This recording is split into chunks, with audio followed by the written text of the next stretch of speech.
I know the pain of going through a scam myself. So don't you dare think I'm going to be sharing some nonsense.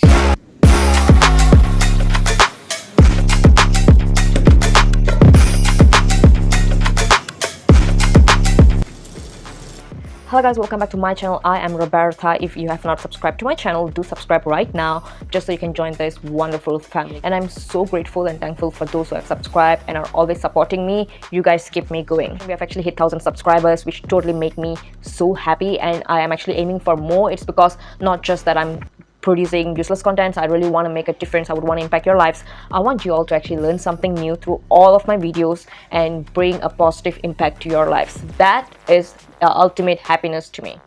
So in this video today, I'm going to be talking about how do you actually save money as a student, what are the do's and don'ts, and so you should actually be watching until the end of the video if you're just a student and you really have got no time to do any jobs, you can't really save money at all. Background about me, I am nearing 30, but I don't want to touch about the exact age. So I've actually completed my bachelor's degree, my master's degree from University Malaya. Fast student if you have actually been watching all my other videos. And do I have a fat saving as a student? Nope. Frankly, no. I'm not going to be telling you I am a millionaire as a student and I'm already driving a Lambo. No. I'm not going to be scamming you guys. I'm going to be talking about a realistic way on how to actually save money and how to make sure you do have emergency funding at your side at all times. So yes, I am a Malaysian, born in Perak, grew up in KL, so that is why UM has been my dream university. And so my bachelor's degree, was I working? No. But what I used to do was that during my semester breaks, I always work as waitress, because after my Form 5, which is after my SPM, my father told me to work at this specific restaurant because his friend was the manager there, so I would actually feel guarded and safe, right? So I was actually working as a waitress in Chili's, Bangsa. And since then, I've actually been familiarizing myself with the menu and how to actually handle customers and also keying and all the orders and stuff. So every time during sem break, I actually go back there to actually work as waitress. And my salary back then in 2017, we're talking about, is 6 ringgit 50 cents per hour. Yep, 6 ringgit 50 cents. That's low. Was there any raise like every time I go back there after my degree time and everything? Yes, there was. The years I started attaining was 7 ringgit per hour, and that was like 2 or 3 years after. So Chili's really pay kind of very low salary to the part-timers, and I no longer want to go back there, of course. And then I started doing a lot of freelance jobs, like promoters, where you get like just hold things and like just approach people and like give out samples and also get people to actually donate money for this UNICEF and so on. So I started taking up a lot of freelance jobs, but I do not work during my degree time. It's always during my semester break time. So that is only because I do not want to actually tire myself much. I do not want to be exhausted because I really want to focus on my studies and keep up with the homework assessments and so on, and always focus on getting all my A's and being dean's listed. That was the ultimate goal. So was there any financial problem to me? Yes, there is, but it is not to a point where I do not have money to eat. So I'm very grateful for that. So it's just that I do not have savings at all. So that's the kind of problem I actually had. Maybe just 20 ringgit to my name back then, or 30 ringgit to my name back then. Obviously, I do not want to spend every penny on food and stuff. So that is why I actually would end up just buying oats and eating something like that in my hostel. Yep, that's the kind of life. And so that is why I actually wanted to earn some extra money just so I could actually spoil the people that I love with some things and maybe buy some treats for myself, like chocolate, my obsession, and then some good food, So nothing much about my bachelor's degree, but when I got into my master's life, University Malaya normally would actually recruit students who are wanting to do postgraduate studies with an offer to actually pursue as research assistant or graduate research assistant, right? RA or GRE. And so it normally comes with a monthly allowance. So that actually saved my life. That actually gave me a proper monthly income, although it's minimal. So when I started my first 1.5 year of masters, I actually got a monthly income of 1,800 ringgit. And then since that grant finished, my second grant came in, and that was paying me 1.5, right? 1,500 every month. So my master's was for 2.5 years, which means it was 5 semesters. But sad to say that my first year of money that I actually saved up to almost 20,000 ringgit, I saved, it all just went away because I actually got scammed. Alright, so I actually got scammed. I actually applied for this job online as a student, a part-time job, and what I actually realized is that they started asking me for money to actually get the commissions and so on. So that was just a trick that this company was actually using. It was just all a fake company accounts and so on. So I actually got scammed, and I've actually made police reports, so the money just went away like that. However, that really opened up my eyes. It really taught me about how to not get scammed, how to make money, although it's a minimal salary or payment, but you can still make a good, fat bank balance out of it. So how I'm going to be showing to you right now. Okay, so after being a student, now I've actually just started working 2 years in right now. Not even 2 years actually, not even 2 years, but I'm going to be telling you what are the places that you should actually be putting in your money just so you can get the highest amount of return. And I'm not talking about the high risk investment, right? I am not going to be scamming any of you. I know the pain of going through a scam myself, so don't you dare think I'm going to be sharing some nonsense here.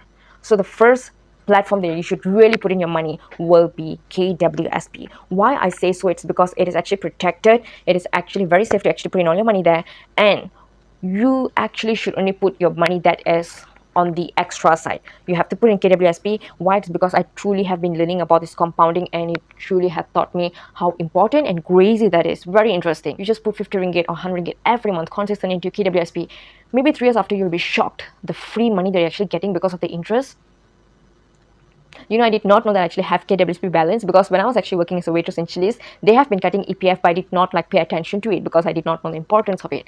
But during my bachelor's degree or so, when I actually had to go and get my KWSP account for something, that is when I actually found out I actually have 3,000 ringgit in there, and I did not even touch the account. I did not know how the money came in. So it's because of the employee card thing from the Chili's itself.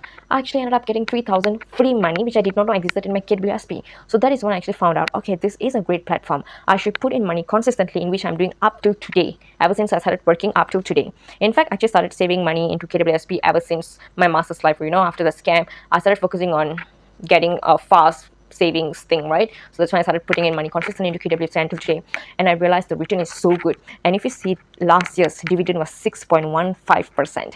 Imagine getting free money worth 6.15% from your last year's balance. That is great, guys. So as a student, you should actually be putting in your money into KWSP every month consistently. Just do that. That will be the best one.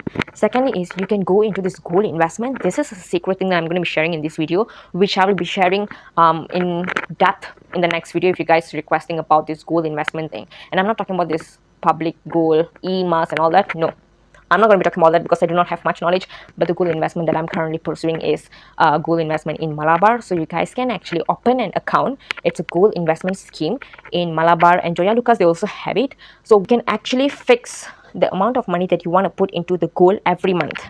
And this will be getting a physical gold at the end of the year, right? Example, you have started investing in this scheme on January, and you want a 200 ringgit monthly commitment towards this goal.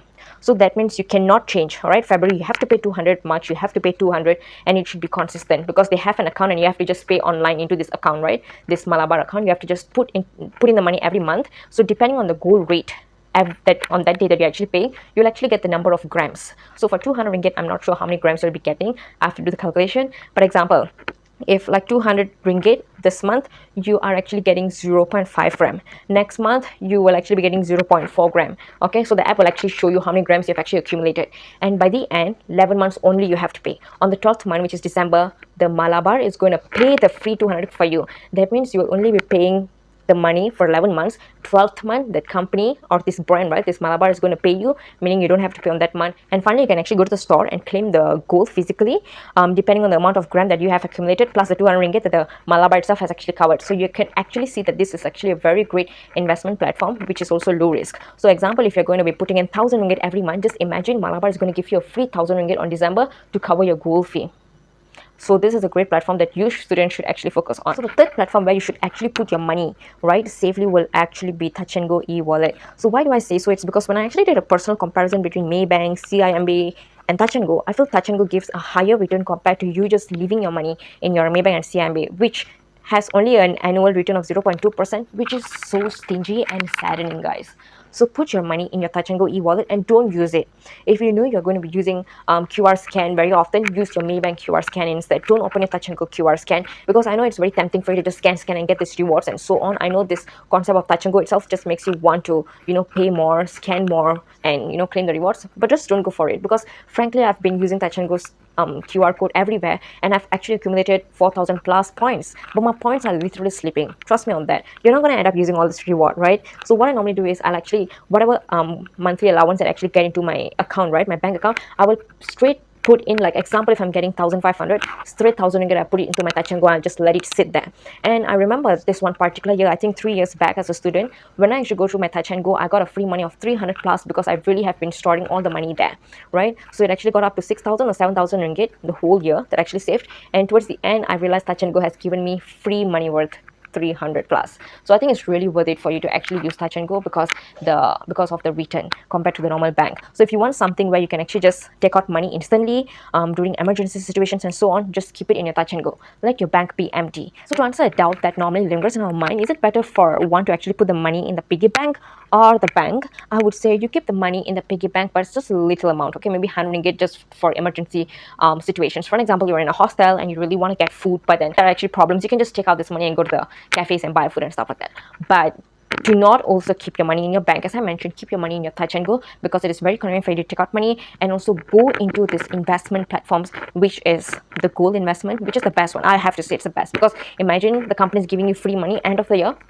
Go for it, guys. And the other one is KWSB. Although it's not like some lavish all this crypto kind of investment, get into an investment platform which is safe for you. Do not commit mistakes where people are actually very greedy. They tend to just want to try out this and that, click on the wrong link, and all their money will be gone from KWSP. Do not fall into scam, guys. Beware, because there's a lot of nonsense going on these days. Even today I actually came across the news saying that there was this parents who had to just take out about 100,000 ringgit to settle the kid's death because the kid got into scam. So please do not put your parent into such situations, and you don't fall into such situations where you can get scammed easily. Just although your income is very less, although you're just getting 200 ringgit allowance from your parents every month, for an example, just a 50 ringgit, put aside, save that, and the others you spend it or whatsoever. But that 50 ringgit, make sure you're actually putting it in a place where it is safe and it will grow. So I would say when it comes to growth, KWSP, cool. That is all, guys, from my side. I'm not going to just pull this video for a longer time and waste your time. All right. So thank you so much, guys, for watching this video. I really hope this video have actually opened your eyes into knowing what are the platforms that are the best and the safest for you to actually put your money and increase your savings. All right, don't just put it sleeping in your bank account, as I mentioned. So put it into the proper platforms and you'll see your money growing. So let the money work for you. I love you all. Take care.